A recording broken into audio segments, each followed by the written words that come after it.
Hello everyone, welcome to Learner Saga. In this video, we are going to discuss the Shehnai of Bismillah Khan, which is the part 2 of the sound of music. Before starting the story, I request you to press the like button and subscribe the channel if you are new, and also to share this video. So without wasting any time, let's start. The Shehnai of Bismillah Khan. Bismillah Khan was the famous Indian Shehnai player who got the Bharat Ratna award. Emperor Aurangzeb banned the playing of a musical instrument called pungi in the royal residence, for it had a shrill, unpleasant sound. So before the story of Bismillah Khan, here is another story that Emperor Aurangzeb, the last renowned Mughal emperor, he banned the playing of a musical instrument called pungi. Pungi means a kind of musical instrument which is used by the snake catchers or snake charmers.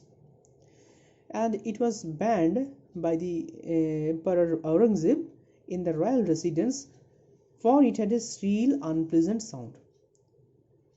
As the pungi had shrill, chaotic, harsh, you may say, shrill means harsh, unpleasant sound, so he banned.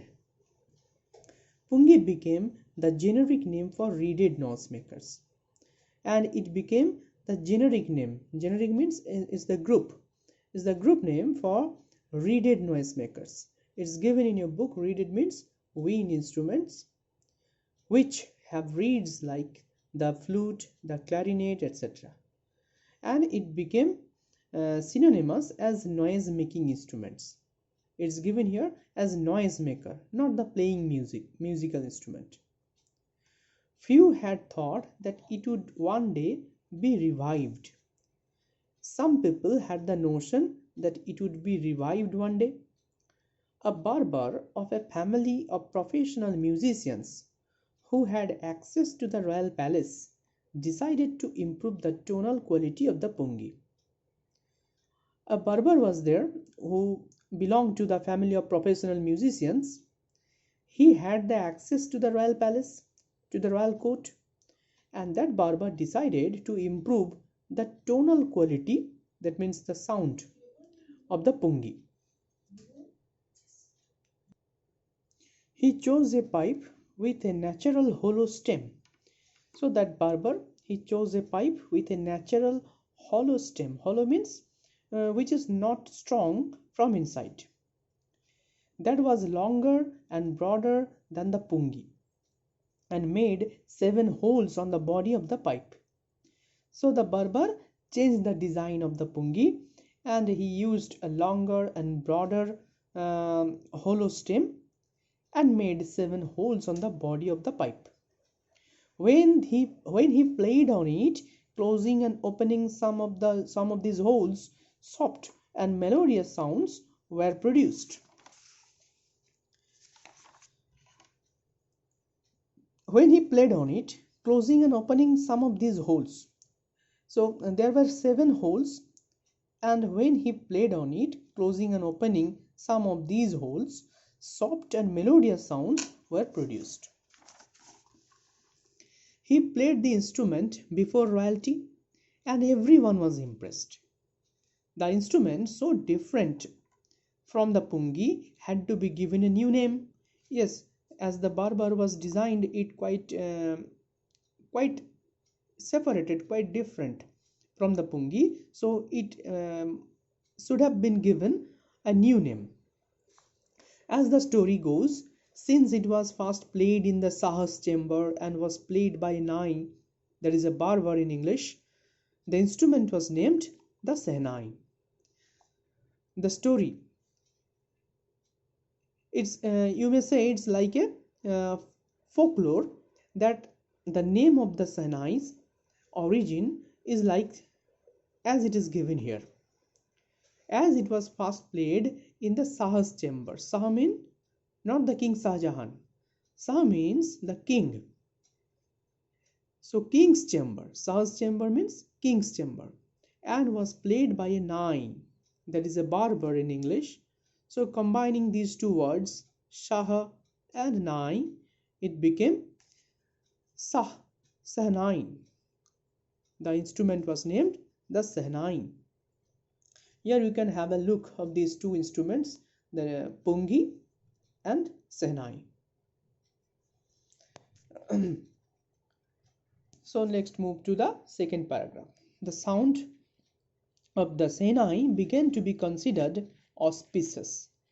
Auspicious means holy, pure, and for this reason it is still played in the temples and is an indispensable component of any North Indian wedding.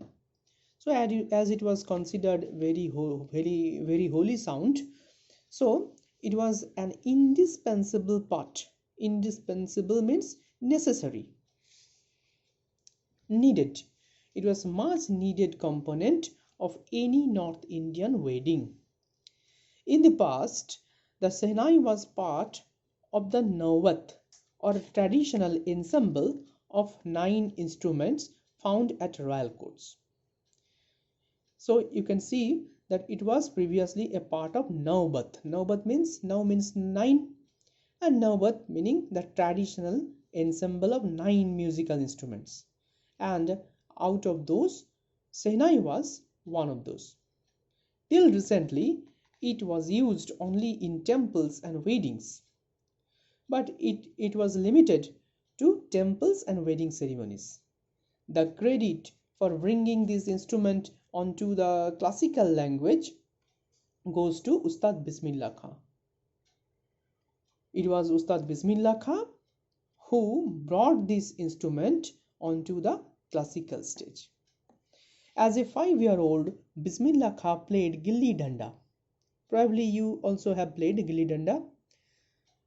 Bismillah Khan used to play Gilli Danda near a pond in the ancient estate of Dumrao in Bihar. Bismillah Khan was from Dumrao in Bihar. He would regularly go to the nearby Biharji temple to sing the Bhojpuri Chaita, at the end of which he would earn a big laddu weighing 1.25 kg and a prize given by the local Maharaja. So, very interesting story. Ustad Bismillah Khan, who later got the Bharat Ratna award, the highest civilian award in India, initially, in his initial stage, he used to go to the Bihariji temple to sing the Chaita in Bhojpuri. And as a reward, he would get a big laddu weighing 1.25 kg. So it was a kind of motivation for the young talented Bismillah Khan. This happened 80 years ago, and the little boy has travelled far to earn the highest civilian award in India, the Bharat Ratna. Yes, so 80 years ago this incident was happened, that he used to go to sing the Bhojpuri Chaita in Bihariji temple. Later, that little boy, he became the Bharat Ratna. Born on 21st March 1916, Bismillah belongs to a well-known family of musicians from Bihar. So his family was also from the musical family, you may say. His grandfather Rasul Baks Khan was the Sehnai Nawaz of the Bhojpur king's court. His father Paigambar Baks and other paternal ancestors were also great Sehnai players. So in this paragraph, paragraph number 4, here is the family history of Bismillah Khan. His paternal ancestors means the predecessors, and paternal means it's the adjective form of father. So father, paternal. So paternal ancestors means the predecessors who belonged from the father's side. That means Bismillah Khan's father Paigambar Baks and his grandfather Rasul Baks Khan, and many other from his paternal ancestors, from his paternal side, were great Shehnai players. The young boy took to music early in life. At the age of 3, when his mother took him to his maternal uncle's house in Benares, now Varanasi, Bismillah was fascinated watching his uncles practice the Shehnai. Very interesting story. It was not only from his paternal side that he used to play the Shehnai. Again, he came in contact with the Shehnai from his maternal side also. In Varanasi, that was Benares previously, his maternal uncles used to play Shehnai there. And he was fascinated, he was bewitched while watching his uncles practicing the Shehnai.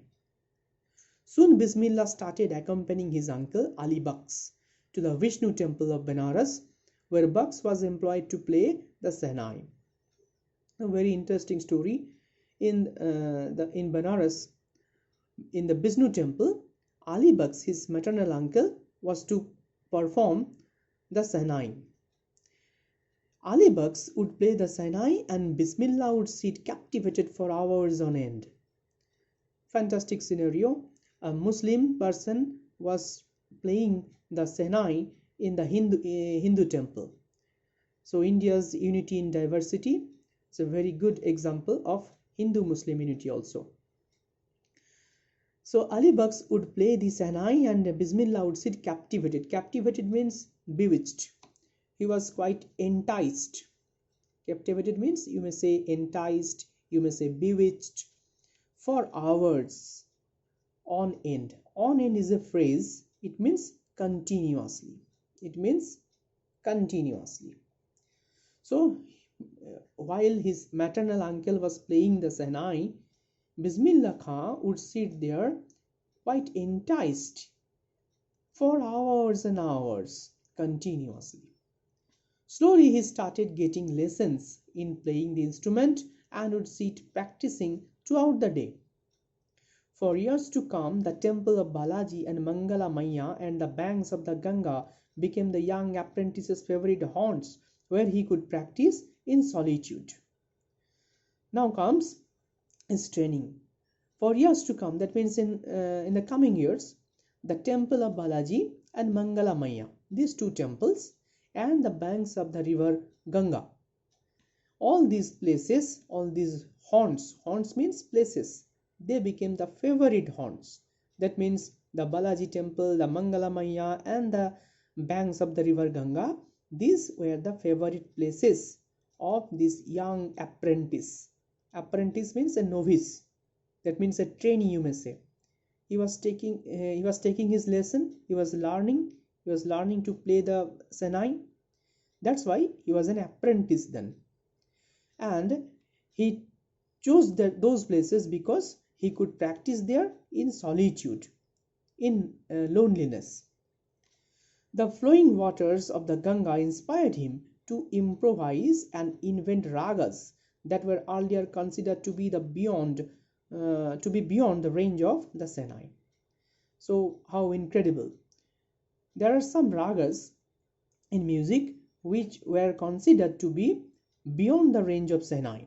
So previously it was thought that a Shehnai cannot produce that kind of ragas. But Bismillah Khan made that impossible. He made that impossible possible. And the flowing waters of the river Ganga inspired him to do so. Okay, so in this video, up to this portion, we will discuss the next portion in our upcoming videos. So till then, goodbye.